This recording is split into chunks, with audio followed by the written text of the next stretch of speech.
Hi friends, இன்றைக்கி என்னுடைய பிறந்தநாள். அதுக்கு பொண்ணு வாங்கி கொடுத்த பரிசு என்னென்னு பார்த்தீங்கன்னா 4 நாளைக்கு முன்னாடியே வாங்கி கொடுத்து விட்டாப்புல.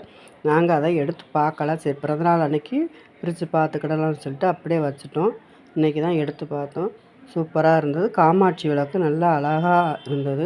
நல்லா பெருசாகவும் இருந்தது, சூப்பராகவும் இருந்தது. எடுத்து பார்த்துட்டு இத்தனை நாள் பிடிக்காமல் இருந்ததுக்கும் இன்றைக்கி பிரித்து பார்த்துட்டு சூப்பராக இருக்குன்னு சொல்லிட்டு அந்நேரமே விளக்கு ஏற்றிடலான்னு சொல்லிட்டு சந்தனம் குங்குமம் வச்சு எல்லாமே பூ வச்சு அப்படியே விளக்கு ஏற்றி சாமியும் கும்பிட்டாச்சு. இந்த விளக்கு எப்படி இருக்குது, எங்களுக்கு பிடிச்சிருந்தது. உங்களுக்கு பிடிச்சிருந்தா கமெண்ட்டில் சொல்லுங்கள். இதோட இந்த வீடியோ முடிஞ்சிருச்சு. வீடியோ பிடிச்சிருந்தா லைக் பண்ணுங்கள், ஷேர் பண்ணுங்கள், சப்ஸ்கிரைப் பண்ணுங்கள், கமெண்ட் பண்ணுங்கள். அப்படியே பக்கத்தில் பெல் பட்டனை கிளிக் பண்ணுங்கள். பாய்.